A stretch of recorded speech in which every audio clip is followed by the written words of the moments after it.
Halo, selamat malam kepada kita semua. Malam ini adalah malam pertama kita punya KKR yang Indonesia State di Tokyo dan Messi. Saya sangat gembira saya bisa nampak banyak orang di sini, walaupun baru separuh kan, belum lagi berapa bulan. Nanti saya rasa mungkin perlu juga nih kita di sini. Pada malam ini saya akan menyampaikan pelajaran kesehatan, dan sepanjang pembangunan rohani ini saya ada pilih satu topik, yaitu New Start. Ini ialah siri pelajaran kesehatan. Ini adalah siri pelajaran kesehatan yang kita translate kalau New Start pergi Melayu kepada tahu apa? New yaitu baru, start permulaan. Jadi maksudnya permulaan yang baru. Dalam New Start ini masing-masing huruf dia ada masing-masing maksud yang kita akan belajar dari malam ke malam. Dan pada malam ini kita akan belajar tentang huruf yang pertama, yaitu dalam Ellen G. White dia menuliskan dalam bukunya Testimonies jilid 7, dia bilang udara segar, air bersih, sinar matahari, lingkungan alam yang indah adalah sarana-sarana dari Tuhan untuk memulihkan orang yang sakit menjadi sehat. Jadi di sini apa yang ada mention ini, udara segar, air bersih, sinar matahari, dan semua itu kita boleh dapatkan di sekeliling kita kan, di alam sekitar, di nature. Dan apa yang baik di sini, semua itu kita boleh peroleh secara percuma. Kita tidak perlu bayar atau apapun. Mungkin kadang-kadang nih air bersih kita perlu bayar silakan untuk penapis air, ataupun beli di kedai air. Kalau air kotor ada yang perlu bayar, ada yang tidak perlu bayar. Dan ini air bersih bukan saja untuk minum, tetapi untuk mandi misalnya gitu kan. Dan masing-masing ini topik-topiknya kita akan sentuh dari malam ke malam. Yang pertama, nutrition, atau ini lebih berkaitan tentang makanan. Dan direkomendasikan 2 hidangan per hari lebih baik daripada 3. Salah satu poin pelajaran kita pada malam inilah, dia bilang contoh 2 hidangan ialah pada jam 8 pagi atau jam 3 PM atau 3 petang. Ini kalau kita mau pilih 2 hidangan dalam satu hari lah. Tetapi saya rasa rata-rata kita selalu pilih tuh yang 3 hidangan kan, jam 6 pagi, jam 12 tengah hari, dan jam 6 petang. Tapi kadang-kadang kalau bukan jam 6 pagi, kita boleh drag pergi jam 6 atau jam 7, pergi jam 12 atau jam 1, ataupun jam 6 sampai jam 7 petang. Yang penting dia tidak lebih dari jam 9 begitu, beberapa jam sebelum kita tidur. Kalau boleh jangan lagi makan lah gitu kan. Kita perlu makan pagi, sebab kita makan pagi itulah yang bagi kita tenaga untuk menjalani hari-hari yang sukar.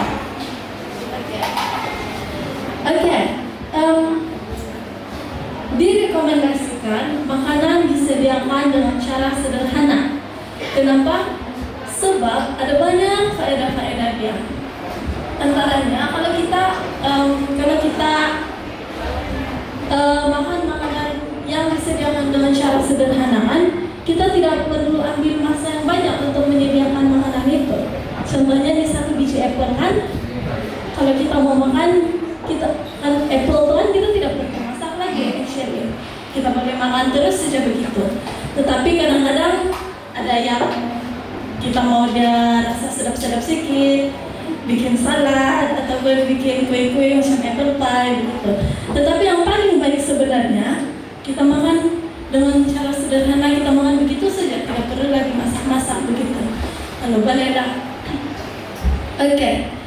seterusnya, seterusnya hindari makanan yang telah diproses. Ini bukan saja yang makanan diproses tuh macam yang dalam tin tuh kan, dia sudah pergi dikilang jauh betul laluan dia sebelum dia masuk di kita punya perut. Dia pergi dikilang lagi dari kebun, kena ambil, terus masuk kilang, baru pergi di kedai, baru pergi di perut kita. Kalau kita mau ngasih paling simpel sebenarnya, kalau tuh makanan kita tanam sendiri, kita terus petik, terus kita makan. Itu paling simpel kan, tetapi saya rasa rata-rata kita beli yang di pasar lah. Dan kalau boleh kita kurangkan yang makanan yang macam kena proses itu, ikan-ikan tin kah, atau sayur-sayur tin, yang pickle gitu. Oke. Dan bukan itu saja makanan yang telah diproses, itu bread pun. Kalau kita beli bread, mungkin kita boleh pilih, instead of kita beli bread yang putih itu, kita beli itu bread yang whole punya tuh, ya. Dan itu dia lebih banyak khasiat lah berbanding yang putih saja, sebab putih kebanyakan kalori saja, dan nasi juga kan. Oke. Dan seterusnya elakkan pemakanan daging. Kalau boleh kita kasih, kalau tidak dapat terus uang, kita kasih kurang-kurang, jangan terlalu banyak. Sebab itu bukan saja bikin gaut, kalau terlebih banyak daging kan bikin gaut, tetapi banyak lagi kesan sampingan yang lain. Kalau kita bandingkan yang dulu dengan sekarang, mungkin dulu punya daging oke-oke lagi sih, tetapi sekarang kan itu daging dia banyak kena proses, ada mana jarum gitu, kena suntik hormon supaya daging dia besar. Contohnya tuh ayam dia besar gitu, dan dia cepat tua. Oke, dan dikena kasih awet, yang tuh ikan-ikan tuh dia tidak boleh tahan tuh kalau tidak kena awet sampai berhari-hari. Jadi kena awet begitu. So ada beberapa konsep yang kita perlu pertimbangkan dalam pemilihan pemakanan, yaitu bila, apa, bagaimana, dan berapa.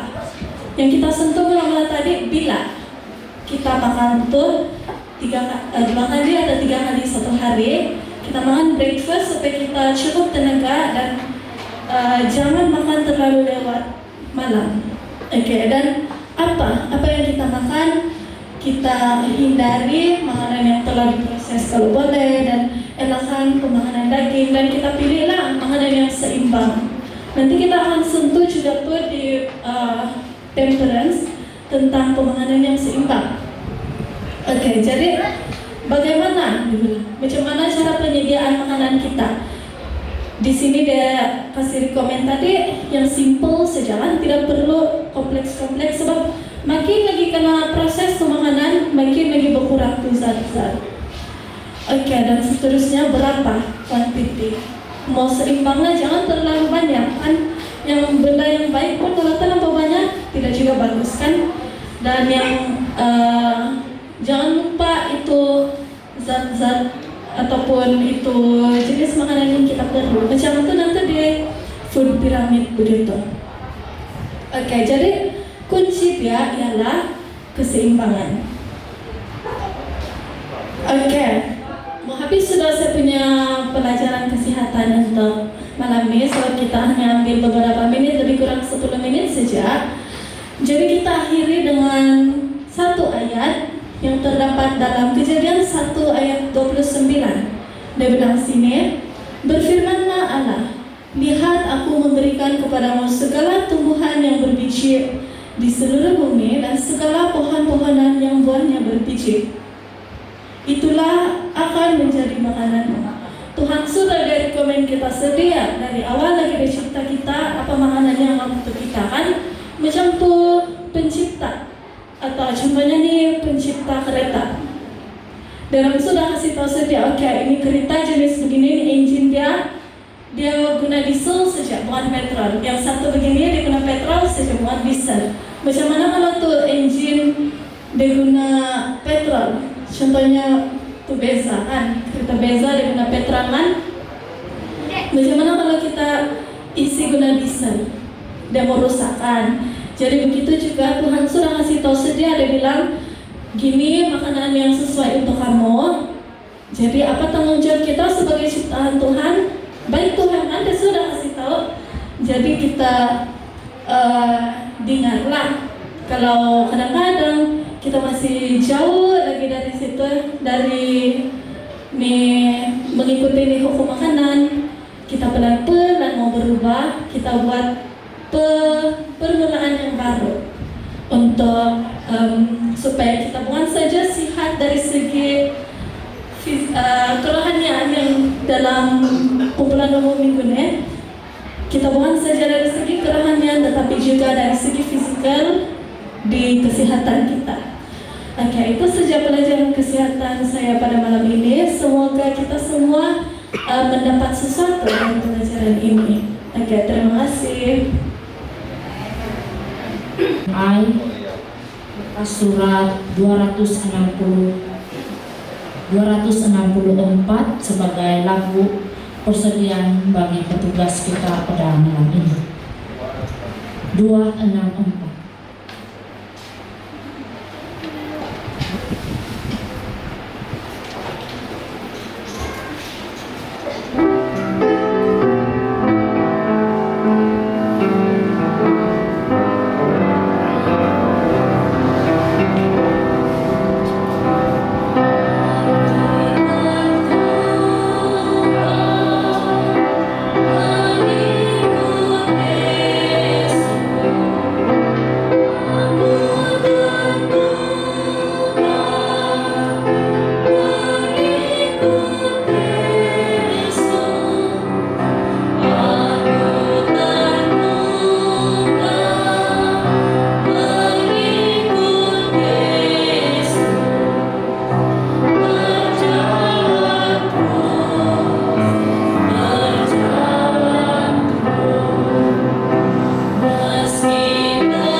Oke, saat ini kita akan mengambil lagu tema kita dalam muka surat 197, kuatkanlah dalam percaya. Semua jemaat dijemput untuk berdiri. Kita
Anda sembahyang. Ya Tuhan, temadai kinaringan pengen kerjaan surga. Tetuang depannya, tetuang pertama dan kumpulan KKR dan kerja kampung. Musikau wihai tak gina media Tuhan, sebab pimpin wihai tadi kuasa amli sinu.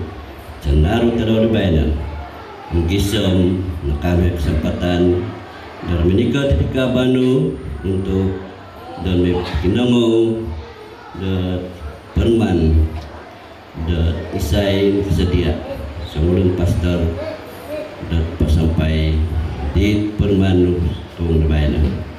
Ya Tuhan, segera ada perselimpun masyarakat dan tetuang itu makian wihai kuasa di Rual Kudus malaikat nu bersama-sama dahai gisam detik sanan pada hai di suang depan kerja detik lain terungan hai tadi kuasa di malaikat nu gisam det jadi det kuasa-kuasa kegelapan dan mai sisip di suang kepuasan dahai dan mengampuang di pengusahaan dahai nah hidup ke demen hak dahai tinggali manahak hai kesehatan latinan undaraman dan senang bisa menunda pohi termau dahai suang di pelajaran latino nga aiso nopo terbati nga termau dahari jumari di makanan rohani suang posin dahai.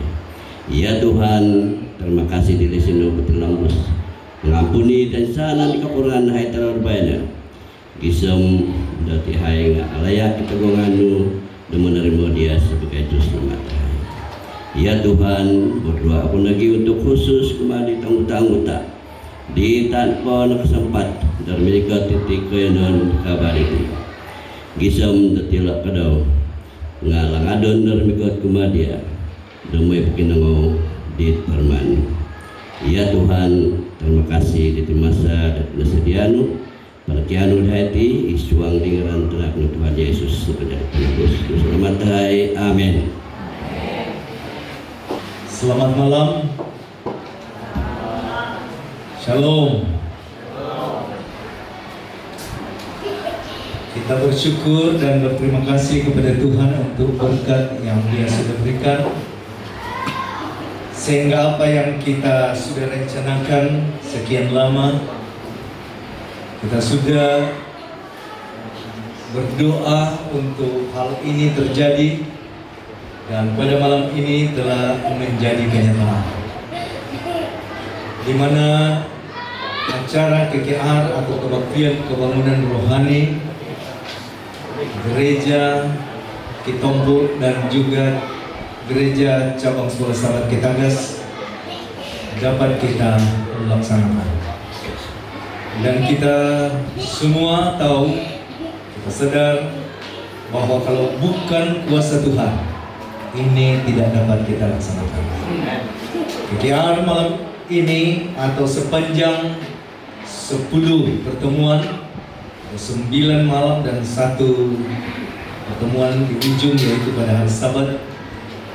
KKR malam ini KKR kita telah memilih satu tema, yaitu Total Reformation.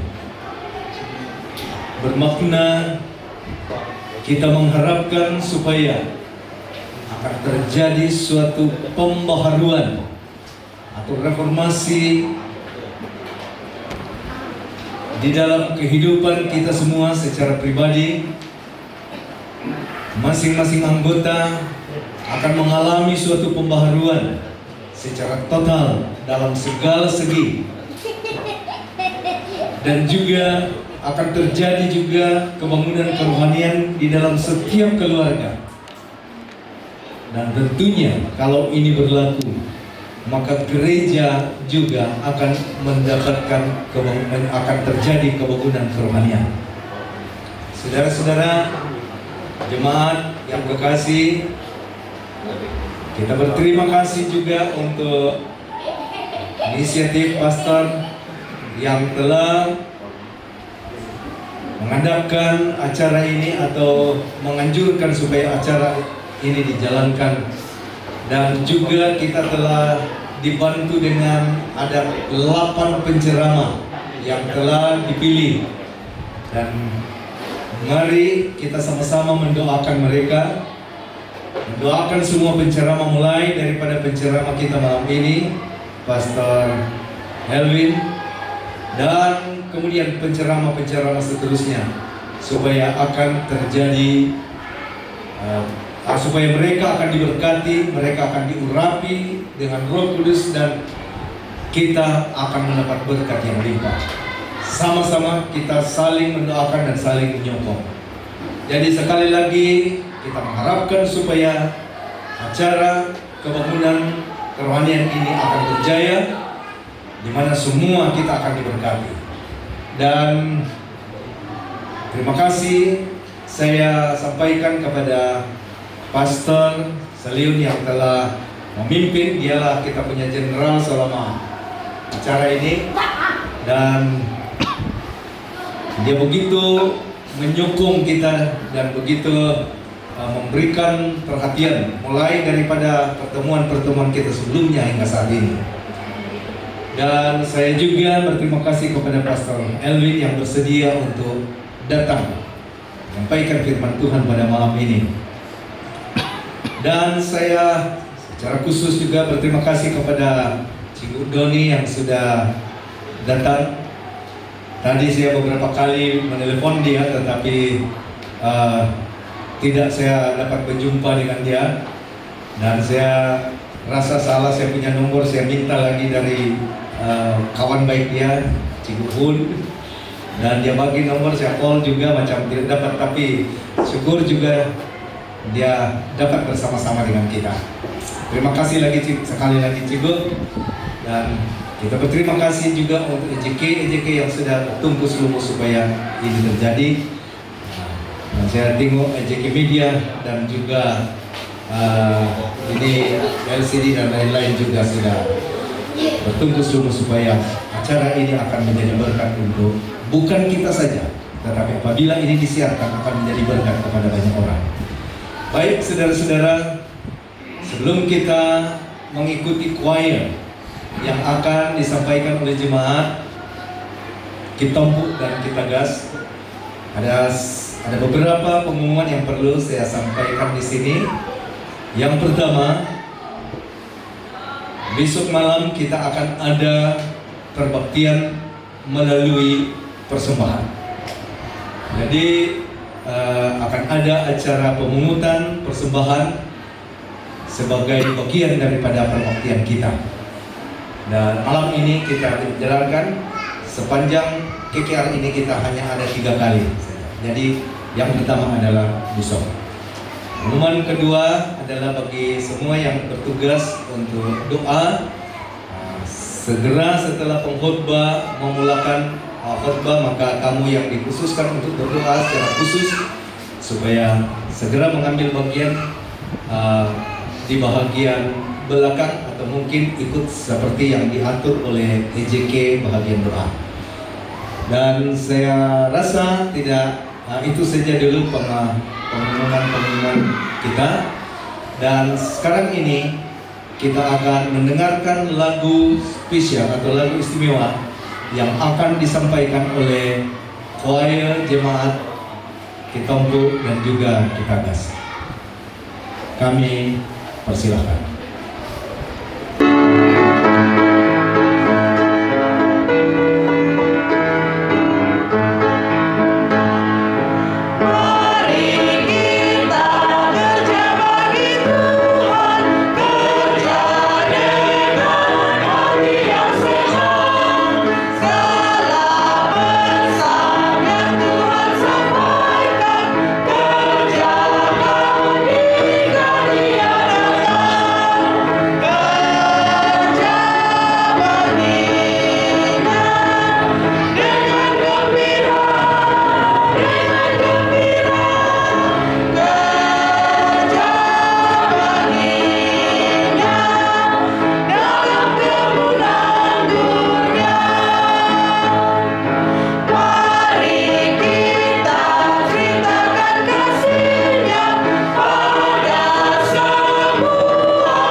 malaikat Tuhan telah turut menyanyi bersama kita, sehingga hati kita diangkat lebih dekat dengan Tuhan dan terbuka pikiran kita untuk mendengarkan firman Tuhan yang akan segera disampaikan oleh Pastor Erwin.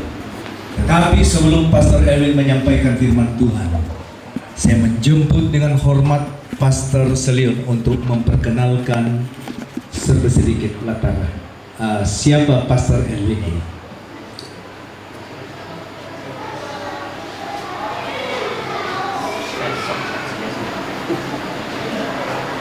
Oke, selamat malam kepada semua anggota yang hadir pada malam ini. Senang tertuang, menutup bardaki, senang ya. Jadi bersyukur karena Tuhan menjaga kita satu persatu, dan bersyukur juga sebab kita mendapat satu jemputan, ataupun bukan satu, banyak jemputan, dan salah satunya sudah datang kepada kita pada malam ini, Pastor Erwin Gadaun, ya, seorang yang baru saja memegang jawatan baru di dalam mission kita yang dikendalikan ataupun yang dinamakan NDR IEL, ataupun lebih selesa kalau dikatakan SUL, SUL, ataupun Setiausaha Lapangan, ataupun dalam bahasa Inggris Field Secretary. Oke, itu dia punya skop kerja ataupun nama jabatan yang baru di dalam mission yang disandangnya pada tahun ini, dan ianya lebih ataupun merangkumi semua jabatan yang ada di mission. Boleh dikatakan dia juga salah satu daripada koordinator ataupun salah satu rangkaian jabatan-jabatan yang ada di mission kita sekarang ini. Lebih terperinci kemungkinan kalau beliau boleh menjelaskannya sepanjang ataupun di dalam pembicaraannya, kalau itulah konsentrasinya ataupun penumpuannya pada malam ini. Apapun itulah yang saya boleh perkenalkan kepada dia. Dia dalam pendidikan, saya shortcut saja, lebih pendek saya katakan, dia memiliki ijazah ataupun sarjana muda dalam bidang health ministry, apa itu, MPH, public health, iya, master in public health, iya. Dan kalau pasal kesehatan, beliau ada asasnya juga. Jadi selain daripada pembicara kita malam esok juga. Oke, itu saja. Terima kasih kesempatan untuk bersama beliau pada malam ini, dan saya rasa itu saja saya boleh perkenalkan kepada dia. Dan iya, ada keluarganya pula sini bersama, ada istrinya pula bersama di sini. Oke, dengan anaknya, ya, beli kenal sudah kan, tapi lah berdiri itu kan, ya, beli kenal sudah. Oke, Pastor.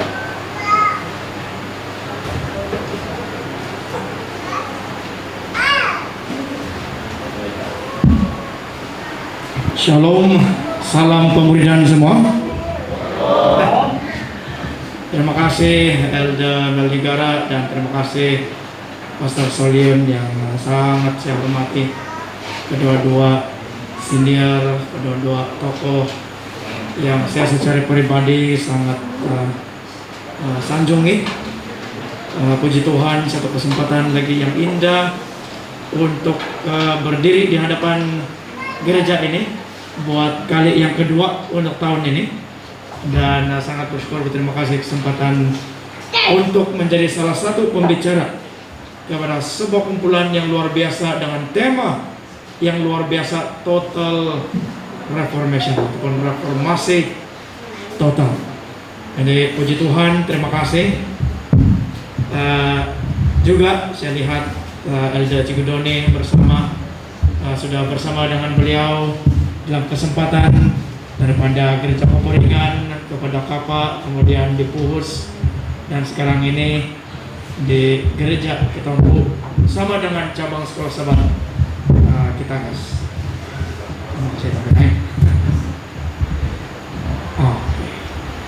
Baik, saya adalah biasa-biasa saja, namun Tuhan itu luar biasa, amin. Jadi ini adalah satu kesempatan yang indah bagi kita dalam kumpulan kebangunan rohani ini untuk lebih dekat, lebih mengenali, dan terus-menerus mencari dan mendapatkan reformasi total yang sama seperti apa yang sudah kamu pilih di dalam tema kamu pada kali ini. Sebelum kita bersama di dalam pelajaran kita pada malam ini, mari sekali lagi kita tunduk kepala dan siap pimpin kita dalam doa. Maha besar Tuhan kami yang bertakhta dalam kerajaan surga, terima kasih ya Tuhan, Engkau sudah menyertai kami sepanjang hari ya Tuhan. Kami bersyukur, berterima kasih kesempatan yang indah bagi kami pada petang ini untuk bersama-sama di dalam malam pertama kumpulan bangunan rohani dengan bertemakan Total Reformation ya Tuhan. Ya Tuhan, terima kasih, kami akan terus berada dalam keadaan yang selamat di bawah lindungan dan berkat-Mu ya Tuhan.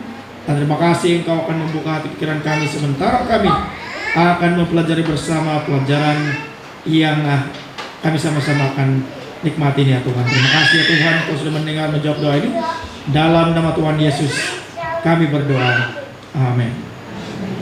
Baik, sebelum itu terima kasih, saya melihat saya punya mantan anggota dari Inanam, Saudara Amir, yang sudah bersama dengan istri beliau di tempat ini, dan saya baru tahu di sini pula dia punya istri. Kali terakhir saya bersama dengan dia adalah di waktu mereka menandatangani surat perkawinan mereka di Mahkamah Anak Negeri di KK. Nah, jadi puji Tuhan, kesempatan yang indah bersama dengan beliau. Baik, total members involvement. Salah satu daripada kata-kata yang jelas ataupun yang dipilih di dalam jabatan NDR dan IEL ini adalah total members involvement. Keterlibatan secara penuh para anggota.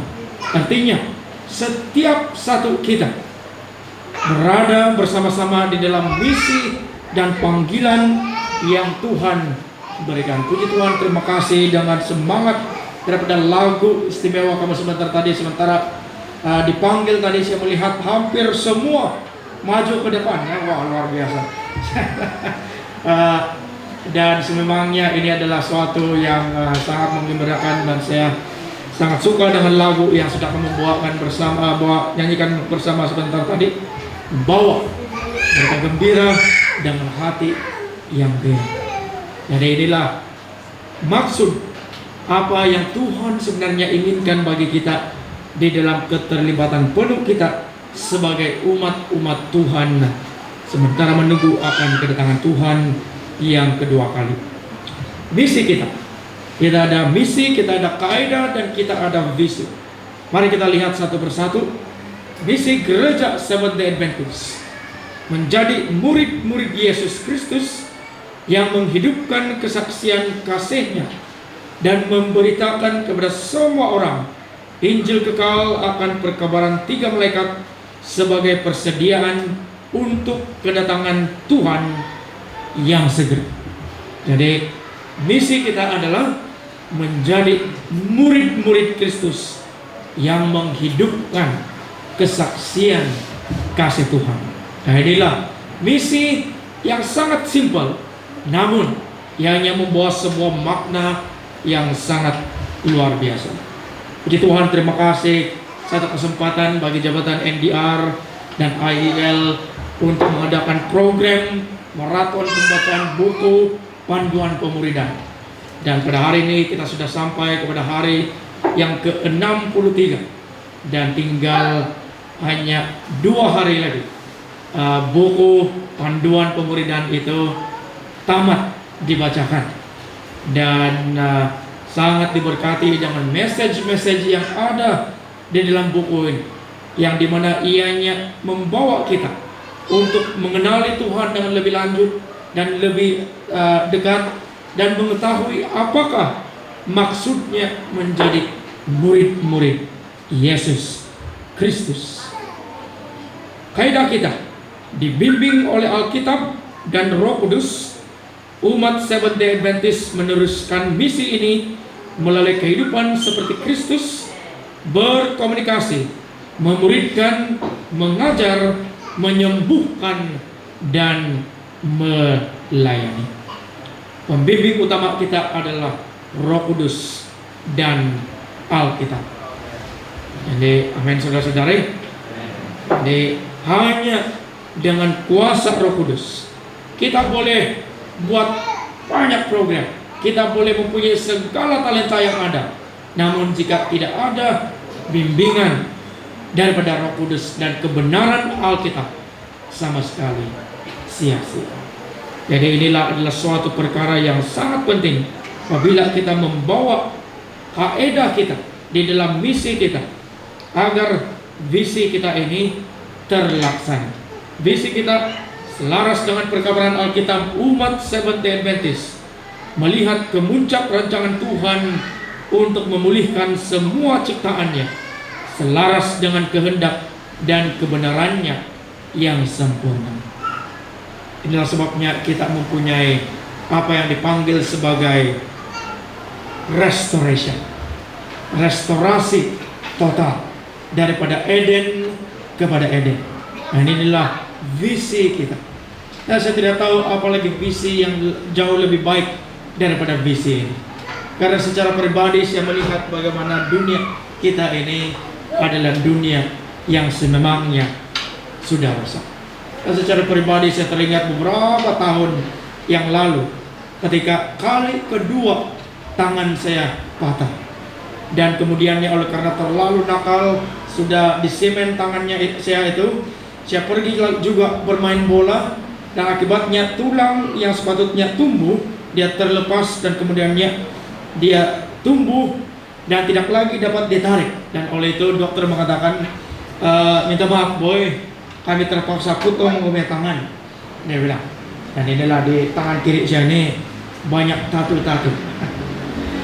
Dan saya masih teringat kata-kata saya kepada mendiang ibu kami tahun 6, pada ketika itu tahun 1995.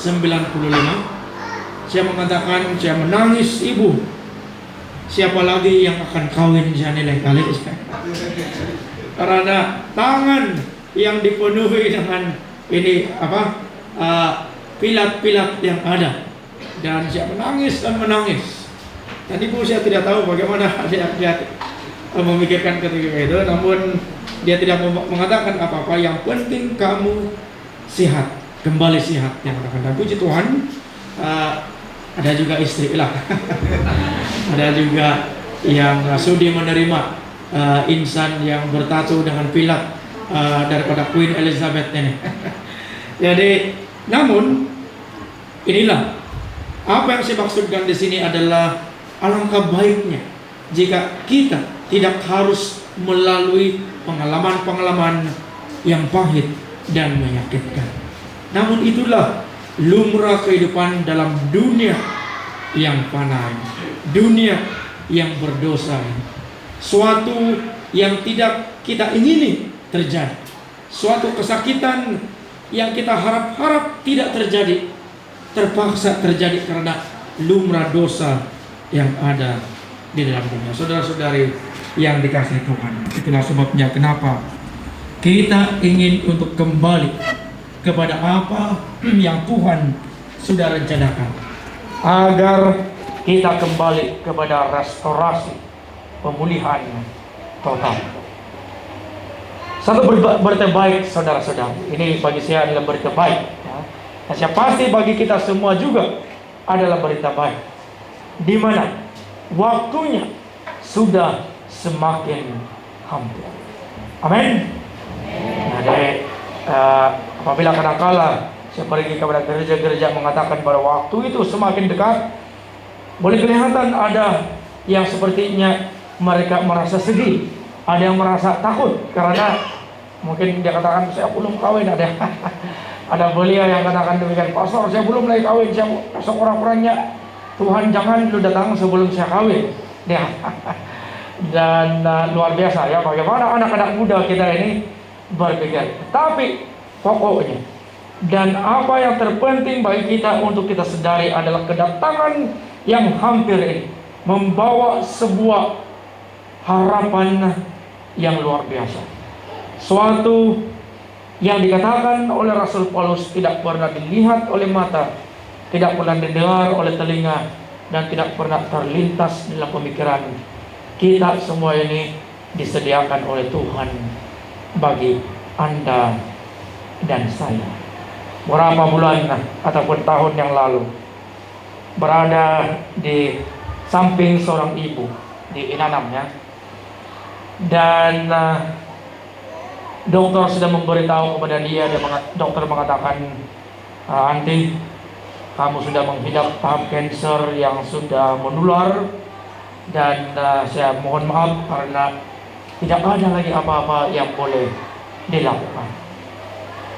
Dan mendengar kata-kata itu, Anti ini dengan tenang menerima, dan ketika melawat kepada dia, kami berada berdua-duaan dalam bilik di rumah karena sudah disuruh hantar pulang ke rumah, dan saya menyalam, memberi salam kepada dia dan duduk dekat dengan dia, dan dia mengatakan demikian, "Pastor, bagi saya tidak takut kematian, karena saya tahu bahwa Tuhan itu adalah benar."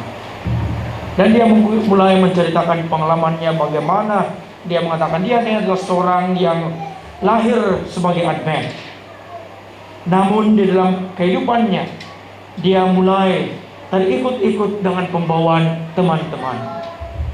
Saya secara sengaja, dia katakan, meninggalkan gereja. Saya mencari apa yang tidak dicari oleh umat-umat Advent. Saya memakan apa yang tidak dimakan oleh umat-umat Advent. Karena itulah saya secara sengaja memberontak terhadap gereja Seventh-day Adventist dan juga kepada Tuhan dengan harapan agar saya benar-benar menjadi murtad, dia katakan. Inilah kata-kata dia. Dan satu hari dia katakan, saya mempunyai kecederaan dan saya meminta untuk diri saya dirawat ataupun diurut. Dan mereka pergi kepada satu tempat, dan di tempat itu mereka harus membayar agar mereka dapat diurut.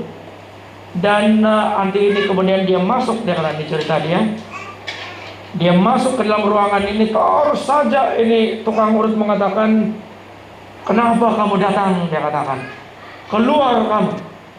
Dan Anti ini bertanya, "Kenapa? Apa maksud kamu? Saya belum pun duduk, kamu sudah halau saya. Kamu ini adalah orang-orang yang dilindungi oleh kuasa daripada Tuhan," dia katakan. Dan kemudian dia mengatakan, "Oh, saya tidak lagi." Dia mengetahui bahwa itu adalah sememangnya apa yang dimaksudkan oleh ini dukunnya sebagai kepercayaannya yang lalu, yaitu Seventh-day Adventist. Dan dia coba untuk mengatakan bahwa dia bukan lagi umat Seventh-day Adventist. Saya sudah meninggalkan semua itu. Saya menjadi salah seorang daripada yang memberontak terhadap gereja ini. Lalu dukun ini mengatakan, "Jika kamu mengatakan demikian, kenapa orang yang di belakang kamu yang bersinar begitu terang, begitu marah dengan saya?" Dan saya ini, dia katakan, dia hampir tidak boleh melihat karena terlalu terang sinar cahaya itu, dia katakan. Dan itulah dia keluar, dan dia tidak dapat diurut karena dihalau. Dan kedua kalinya mencari tempat yang lain, perkara yang sama berulang. Dan dia katakan, inilah doa-doa daripada ibu bapak saya Biarpun saya memberontak terhadap gereja, memberontak kepada kebenaran, memberontak terhadap Tuhan, namun Tuhan tidak pernah meninggalkan saya. Dan itulah dia katakan sejarah bagaimana saya kembali kepada gereja dan tidak lagi pernah menoleh ke belakang, sehingga ke saat ini di akhir hayat saya ini saya akan tetap percaya, memegang dan mati di dalam Tuhan. Wah, luar biasa. Dan inilah satu kesaksian secara pribadi yang pernah saya dengari daripada seseorang. Ada banyak cerita, namun antaranya itulah kesaksian yang benar-benar luar biasa. Dia katakan, saya tidak sabar-sabar untuk bertemu dengan Tuhan yang saya kasihi. NDR dan IEL. Apakah NDR dan IEL ini adalah singkatan daripada nurturing, yaitu pemupukan, discipleship, pemuridan, reclamation, retention, memenangi semula dan mengekalkan anggota. Dan IEL ini adalah integrated evangelism lifestyle, gaya hidup penginjilan bersepadu. Jadi apakah tujuan NDR IEL ini? Adalah untuk melatih, memberi sumber dan melengkapkan semua anggota gereja, bekerja sama untuk memajukan kerajaan Tuhan. Gaya hidup penginjilan bersepadu ialah strategi komprehensif untuk berkongsi kasih Tuhan melalui kumpulan atau kelompok kecil atau kelompok penjagaan. Kami mau melihat setiap ahli terlibat secara aktif di dalam perkongsian kepada iman mereka. Jadi inilah singkatan padat NDR dan IEL. Jadi jabatan NDR IEL ini apa saja yang merangkumi pemupukan, pemuridan, memenangi semula dan mengekalkan anggota serta penginjilan, semuanya berada di bawah payung NDR dan IEL. Itulah sebabnya kenapa Pastor Solion mengatakan sebenarnya tadi bahwa ianya adalah sebuah koneksi kepada hubungan ataupun jabatan-jabatan yang lain, karena ianya adalah payung besar yang dimana setiap jabatan bekerja sama agar para anggota tetap dipupuk, dimuridkan dan tetap kekal di dalam gereja, serta mempunyai kehidupan gaya hidup penginjilan yang bersepadu. Ingat saudara-saudari yang dikasih Tuhan Yesus, kita ini menurut Rasul Paulus adalah surat yang hidup, yang diutus oleh Tuhan. Mau tidak mau, apabila kita menginjak kaki di dalam kebenaran Seventh-day Adventist, Anda adalah surat yang ditulis oleh Tuhan Yesus. Kita tidak boleh nafikan ini, karena inilah panggilan daripada Tuhan secara khusus kepada kita, untuk menjadikan murid Yesus Kristus di antara semua orang, menyampaikan Injil yang kekal dalam konteks message 3 malaikat dalam Wahyu 14 ayat 6 hingga 12. Yesus ketika berada di bumi dan selepas kebangkitannya menetapkan urusan utama gereja sebagai penginjilan. Siapakah gereja? Anda dan saya. Kita adalah penginjil-penginjil yang menjadi urusan utama daripada gereja ataupun daripada Tuhan. Matius 24 ayat 14, Matius 28 ayat 19 hingga 20. Tuhan telah secara khusus memanggil gereja Masih Advent hari ke-7 secara individu untuk mengisytiharkan message kasihnya kepada dunia. Matius 9:35-37 mengatakan, demikianlah Yesus berkeliling ke semua kota dan desa. Ia mengajar dalam rumah-rumah ibadat dan memberitakan Injil kerajaan sorga serta melenyapkan segala penyakit dan kelemahan. Melihat orang banyak itu, tergeraklah hati Yesus oleh belas kasihan kepada mereka, karena mereka lelah dan terlantar seperti domba yang tidak bergembala. Maka katanya kepada murid-muridnya, tuaian memang banyak, tetapi pekerja sedikit. Jadi inilah kata-kata daripada Tuhan Yesus. Yesus melihat melalui perspektif mata kasih bahwa di dalam dunia ini memerlukan gembala-gembala yang boleh membawa mereka ini kepada satu visi pengharapan yang diinginkan oleh Tuhan kepada manusia.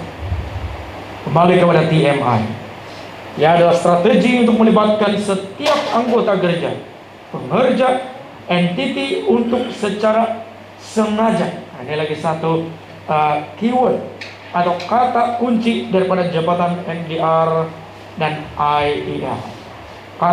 Perkataan secara sengaja ini, kalau dalam English intentional, adalah kata kunci bagi jabatan NDR dan IER. Kita secara sengaja dengan talenta pekerjaan mencari jalan, apa saja jalan, di dalam konteks kasih Tuhan, mengungsikan message Injil kekal kepada community dan memimpin jiwa-jiwa kepada Kristus. Menyeru dalam Gospel Walk ke muka surat 352, menyeru penglibatan kolaboratif setiap ahli kanak-kanak, belia dan dewasa, lelaki dan perempuan.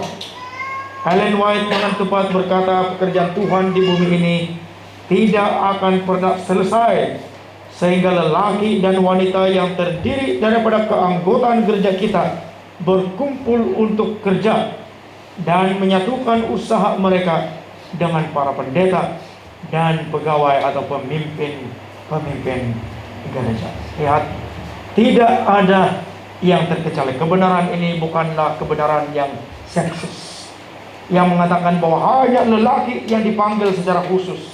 Tidak, tetapi kebenaran Tuhan dan panggilan Tuhan di dalam pemuridan untuk menjadi murid Tuhan dan mengerjakan visi pengharapan ini adalah untuk semua, termasuk kanak-kanak. Seorang kanak-kanak yang lebih kurang berumur 12 tahun, dia terdengar dan tergerak daripada sebuah khotbah yang begitu luar biasa. Khotbah yang menggesa para anggota untuk terlibat dalam mengungsikan Injil kebenaran Tuhan. Dan dengan semangat yang berapi-api, dia mengatakan, saya akan pergi, I will go. Dan keesokan harinya dia mengambil Alkitabnya dan dia pergi mengetuk kepada rumah ke rumah. Apabila dibuka rumah ini, mereka melihat seorang anak kecil dan bertanya, apakah yang boleh kami bantu kepada Anda? Dan dia mengatakan, saudara atau saudari, siapa saja yang membuka pintu itu, maukah kamu mengenal Tuhan Yesus, kebenaran yang sesungguhnya itu? Dan ramai yang terketawa. Karena apa? Boleh ini anak kecil ini boleh mengajar, memberitakan Injil seperti yang dia pikirkan dia boleh. Dan membenarkan cerita itu, seramai 40 lebih jiwa telah dimenangi oleh anak kecil ini di dalam usahanya memberitakan Injil. Jadi inilah bagaimana Tuhan bekerja. Jika kita menyahut panggilan Tuhan dengan seruan I will go, hati-hati. Jika kita mengatakan I will go tapi kita tidak pergi, ada sesuatu yang tidak benar. Namun apabila kita mengatakan I will go dengan iman, Tuhan akan pasti menggunakan dan melengkapi. Memangnya bukan mudah, namun di dalam Tuhan, ingat, tidak ada yang mustahil. Cara-cara praktikal untuk melibatkan setiap ahli dalam penginjilan. Ingat bahwa penginjilan ini bukanlah sebuah peristiwa atau siri peristiwa. Tidak, ianya adalah sebuah lifestyle, gaya hidup. Ia adalah kehidupan Anda dan saya. Di mana kita pergi, apa kita lakukan, apa kita ucapkan, apa kita pikirkan, semuanya itu adalah sebagai murid Tuhan Yesus. Kita tidak menjadi Kristen, kita tidak menjadi Seventh-day Adventist hanya sekadar pada hari Sabat. Tidak. Kita adalah Seventh Day Adventist 24 jam 7 hari 1 minggu, 365 hari setahun. Dan ianya berterusan sehinggalah kedatangan Tuhan yang kedua kali. Mungkin saja kita mengatakan, oh sekali-sekala cuti-cuti keamatan dulu Bang. Di dalam kitabnya kehidupan kekristianan, ya dipersilakan, boleh saja, namun ada saja konsekuensinya. Ingat, suatu perkara yang tidak dapat kita garanti adalah apa yang akan terjadi pada hari esok. Boleh saja kita katakan pada hari ini bahwa esok saya mempunyai rencana ini, tetapi kita tidak tahu sebenarnya apa yang bakal berlaku. Dan beberapa pengalaman bersama dengan teman-teman, baru saja mengatakan jumpa esok, kedengaran berita sejam kemudian dia sudah tidak ada. Wah, sangat sakit hati mendengar kabar yang sedemikian. Itulah sebabnya kenapa kita tidak mempunyai ruangan untuk mengatakan bahwa gaya hidup kekristenan kita ini boleh disimpan dan boleh dikeluarkan. Kita adalah Kristen untuk sepanjang masa. Kepada Kristus saja selamat bercampur dengan manusia sebagai orang yang menginginkan kebaikan mereka. Dia menunjukkan simpatinya kepada mereka, melayani keperluan mereka, dan memenangkan kepercayaan mereka. Dia mengajak, bukan jahatkan mereka ya. Dia mengajak, kemudian dia mengajak mereka, ikutilah aku. Terus tadi saya mendengar kita menyanyi lagu Aku Tentukan Mengikut Yesus. Jika saya tidak silap, lagu itu adalah sebuah lagu yang datangnya daripada sebuah cerita yang benar. Saya terlupa dari mana cerita itu terjadi, tetapi kalau saya tidak silap, ianya adalah daripada sebuah kampung yang dimana misionaris telah datang dan sebuah keluarga telah mengambil keputusan untuk benar-benar mengikut Yesus. Dan oleh karena mereka ini satu-satunya keluarga yang mengikuti ataupun mengambil keputusan mengikuti Yesus pada ketika itu, mereka dianggap sebagai keluarga atau orang yang tersesat, mengikuti di agama Kristen yang bagi mereka pada ketika itu adalah agama yang sesat dan pelik. Lalu mereka diheret di pertengahan perkampungan, dan si ayah ini ditanya, apakah kamu mau terus mengikuti ini apa yang dimaksudkan atau orang yang dikenali sebagai Yesus Kristus? Dia mengatakan, iya, saya ingin, ataupun iya, saya akan tetap mengikuti. Lalu anak-anak mereka dibawa keluar, ditarik daripada mereka, dan diancam untuk dibunuh. Dan dari situlah lagu ini, ya, lirik lagu itu timbul. Aku tentukan mengikut Yesus, berjalan terus, berjalan terus. Anak mereka dibantai, kemudian si istri pula yang ditarik. Persoalan yang sama, apakah kamu mau mengikuti Yesus? Dan bagaimana satu lirik memandang salib, kita kata dunia di belakang, dan aku tentukan mengikut Yesus. Dan istri dibantai, kemudian akhirnya dia juga diancam, kalau kamu benar-benar ingin mengikuti Yesus, maka kamu benar-benar juga bersedia untuk mati. Jadi dia mengatakan dalam lirik itu, biarpun tidak ada yang mengikuti, aku tetap akan mengikuti Tuhan. Dan dia dibunuh pada ketika itu bersama dengan istri dan anak-anak. Satu kampung melihat eksekusi yang terjadi. Satu soalan yang timbul, siapakah Yesus? Kenapa mereka berani untuk mati demi Yesus yang kita tidak kenal? Kemudian misionaris yang seterusnya datang ke perkampungan itu. Apa yang terjadi? Seluruh kampung telah datang dan mendengar untuk mengenali siapa Yesus Kristus, dan semua mereka telah menerima Yesus Kristus. Amin.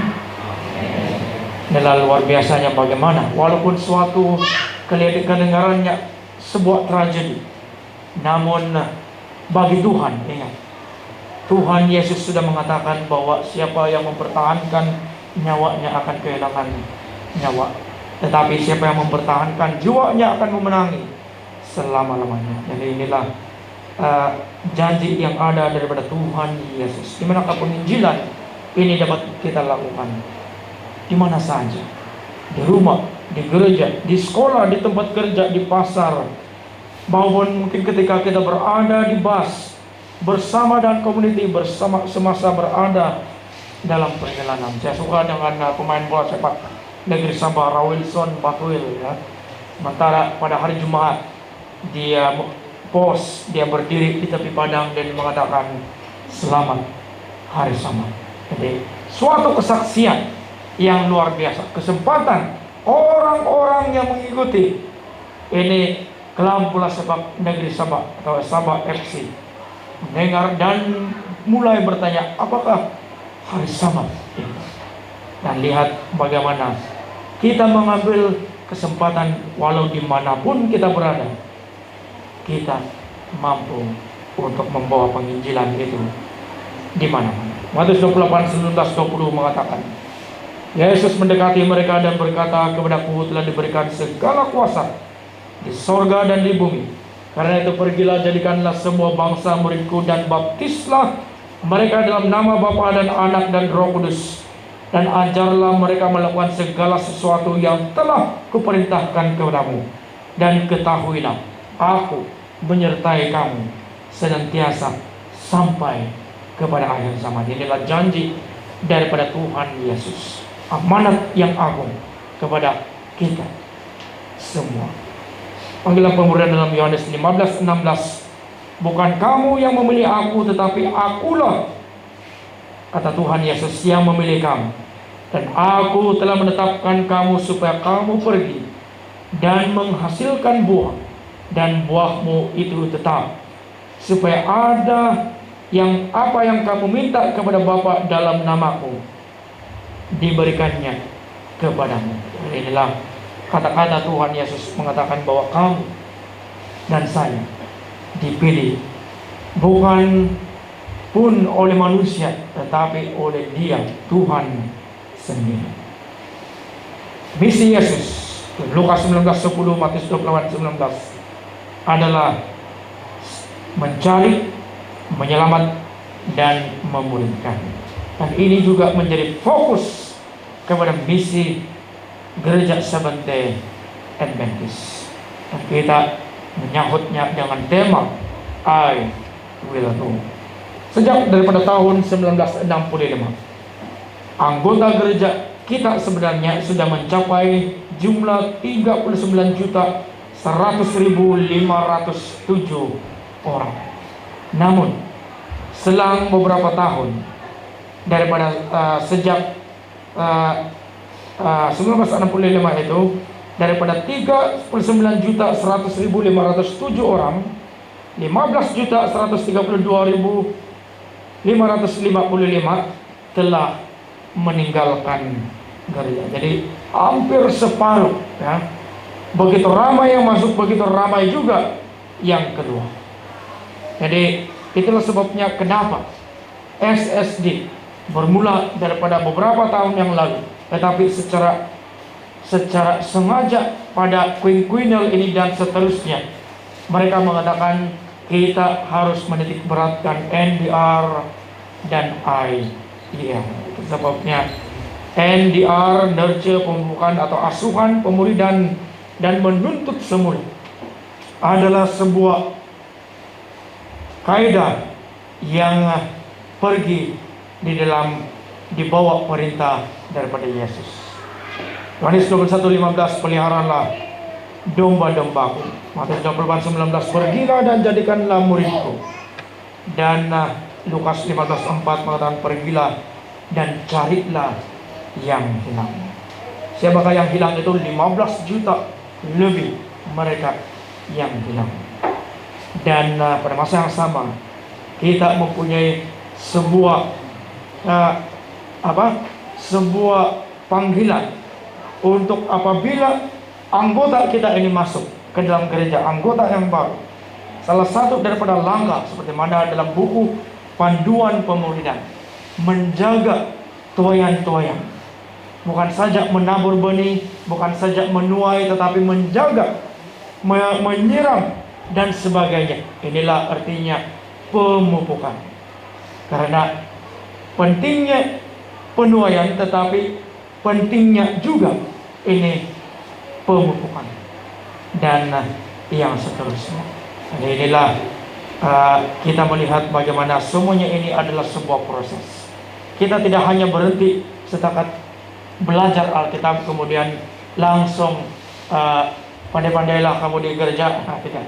Kita mau secara sengaja mempunyai sumber yang kita usahakan agar kita akan miliki dan kita akan mempunyai ini di dalam kita punya sumber agar kita boleh benar-benar mengasuh, memuridkan anggota-anggota kita.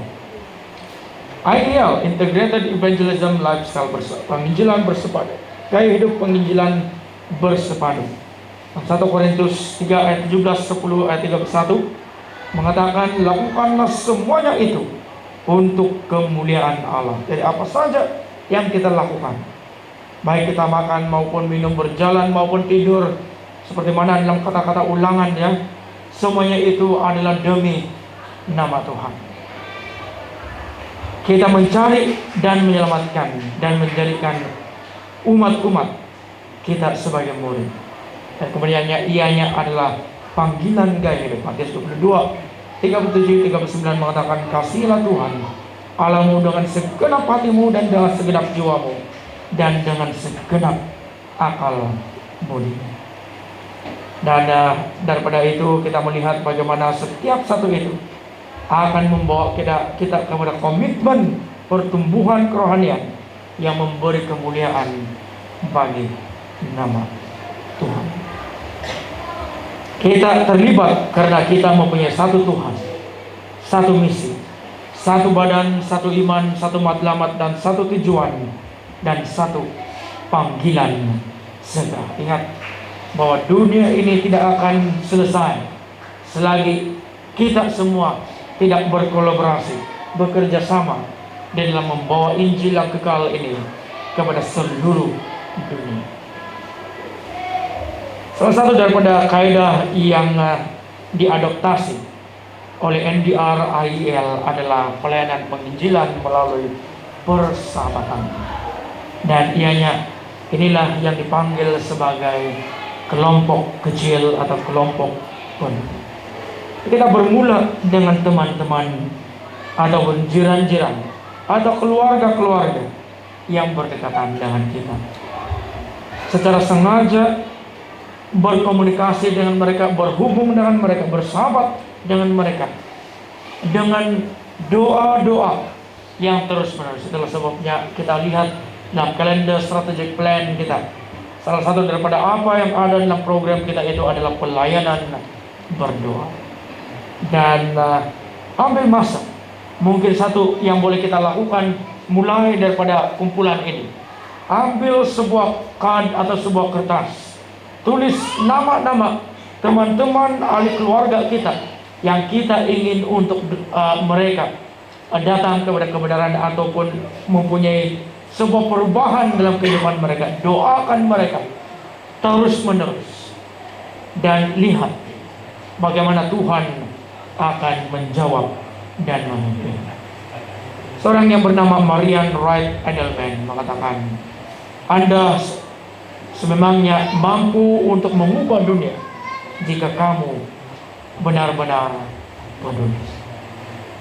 Perkataan care ataupun peduli ini adalah satu perkataan yang sangat simpel, namun sebenarnya adalah suatu yang sangat luar biasa dan menjadi keperluan antara asas dalam kehidupan manusiawi. Dan dia katakan bahwa dunia kita ini sangat kekurangan keprihatinan.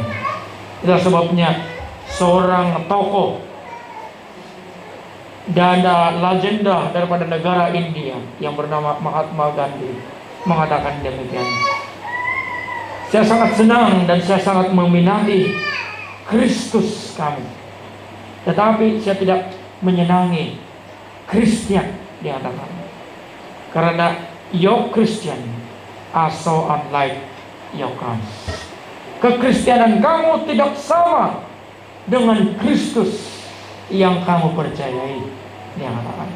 Apa yang berlaku adalah karena apa yang kita katakan sebagai mengasihi, mempeduli satu dengan yang lain tidak sama dengan apa yang kita katakan. Apa yang kita lakukan tidak serupa apa dengan apa yang kita katakan.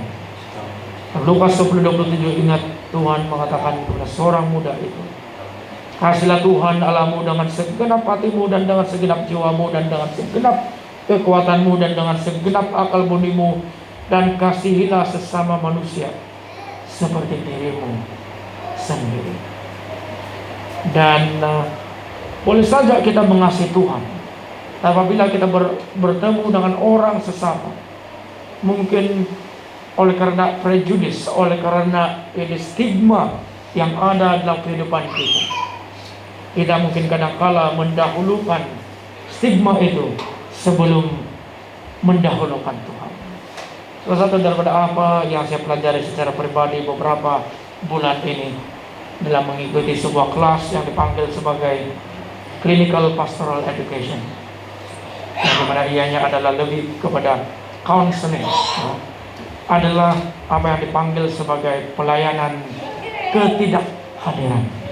Yang pernah mendengar ini terma Ministry of Absence, pelayanan ketidakhadiran, di mana apabila kita bersama dengan orang-orang yang mempunyai masalah kemurungan, masalah untuk cepat marah, dan masalah pelbagai masalah, apa yang kita lakukan adalah pelayanan ketidakhadiran, di mana kita duduk bersama dengan mereka, mendengar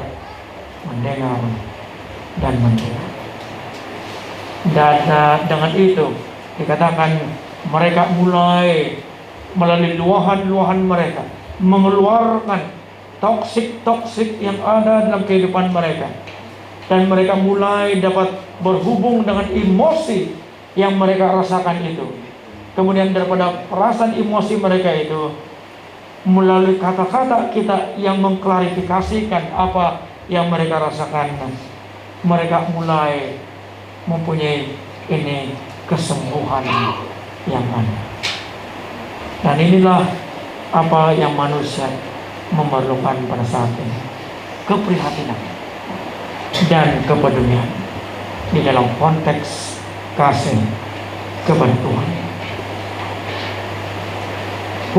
Hubung kait NDR dan IL, itu sebabnya NDR dan IL dan G Group adalah satu badan yang bekerja sama dan berintegrasi secara bersama.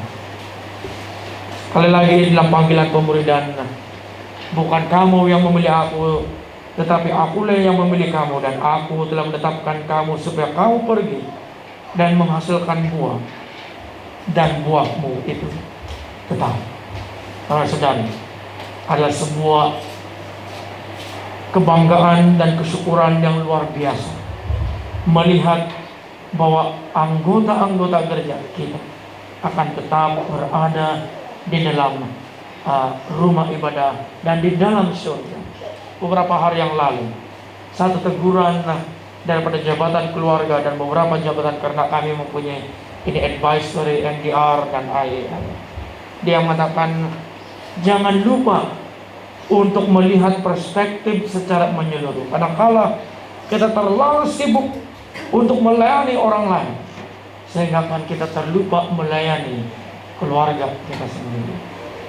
Dan kadang-kala ini adalah benar, dan kita melihat alangkah sedihnya jika apabila Tuhan Yesus datang, kita melihat anggota-anggota gereja yang sama-sama kita layani bersama, mereka semua berada di surga, kemudian menoleh menyadari keluarga kita tidak ada bersama.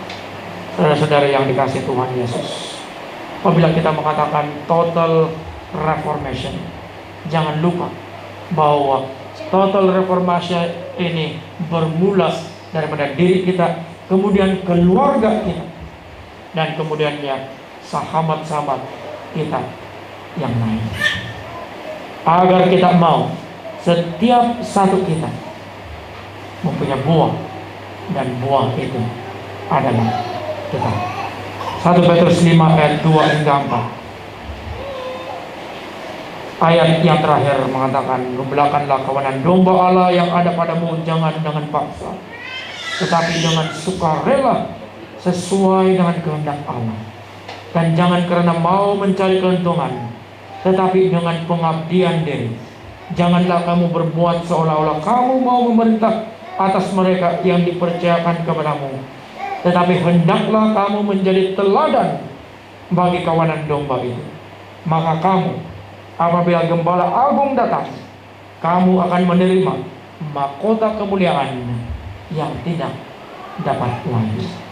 Saudara-saudari yang dikasihi Tuhan Yesus Kristus, bermalam ini mari kita menyambut panggilan Tuhan agar kita dapat bekerja sama untuk misi Tuhan, menggunakan kaidah Kristus agar visi Tuhan itu akan terlaksana, dan buah-buah yang ada dalam kehidupan kita, baik diri kita, keluarga kita, maupun sahabat-sahabat kita itu akan tetap berada bersama-sama sehinggalah kedatangan Tuhan yang kedua kali. Apakah kita akan pergi? Mari kita menyahut dengan kata-kata ini yang mengatakan I will go. Apakah kita akan pergi? I will go. Satu kali lagi, apakah kita akan pergi? I will go. Terima kasih. Tuhan memberkati. Amin. Kepada firman Tuhan. Amin. Tuhan tetap mengasihi kita, dan kasih-Nya kepada kita adalah kekal. Apapun kita, keadaan kita, Dia tetap mengasihi kita. Mari kita sambut kebenaran firman Tuhan tadi, menyambut cobaan untuk pergi. Apakah kita akan pergi? I will go. Kita akan nyanyikan lagu I will go. Bukan aku akan pergi. Kita akan ikuti depan sini.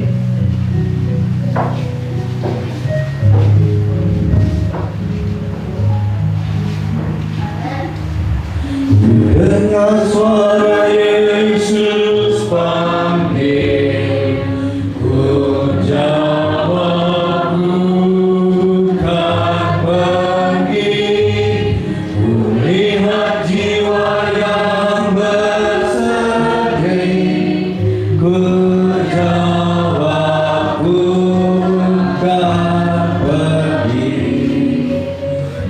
Beritakan kabar kasih, bagikanlah pengharapan, dan bila aku lemah, Yesus menolongku. Karena keputusanku kan pergi.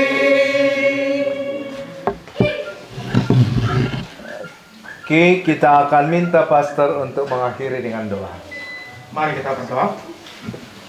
Maha besar Tuhan kami yang bertakhta dalam kerajaan surga, terima kasih ya Tuhan, satu panggilan I will go ya Tuhan.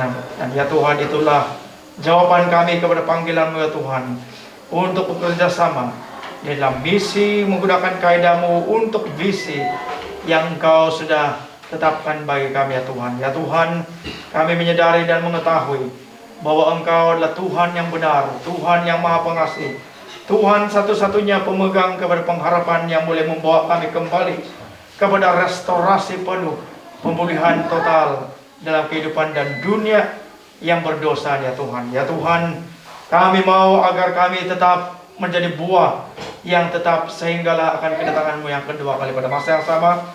Terima kasih ya Tuhan, Engkau menggunakan kami agar kami juga akan memelihara keluarga kami, sahabat-sahabat kami, dan saudara mara kami, agar kami tetap juga menjadi buah yang tetap, sehingga kami pada satu hari nanti ya Tuhan akan menerima mahkota yang tidak akan layu ya Tuhan. Ya Tuhan, segala talenta, segala apa yang kami ada ini ya Tuhan, kami serahkan semuanya di tangan-Mu ya Tuhan, dan kami memberikan kebenaran bagi-Mu untuk Engkau gunakan kami, mengutus kami sebagai surat-surat-Mu yang hidup dalam dunia ini ya Tuhan, sehingga karena umat-umat ataupun orang-orang yang lain akan melihat dan membaca betapa Engkau adalah Tuhan yang maha pengasih dan maha suci ya Tuhan. Terima kasih ya Tuhan, Engkau sudah menyertai kami dalam malam pertama ini ya Tuhan. Kami diberkati dengan setiap lagu-lagu yang sudah kami nyanyikan, dengari, dan firman Tuhan melalui message kesehatan dan juga message khotbah sebentar tadi ya Tuhan, menjadi berkat bagi kami, bagian bagi kami, agar iman kami akan tetap setia kepada-Mu ya Tuhan.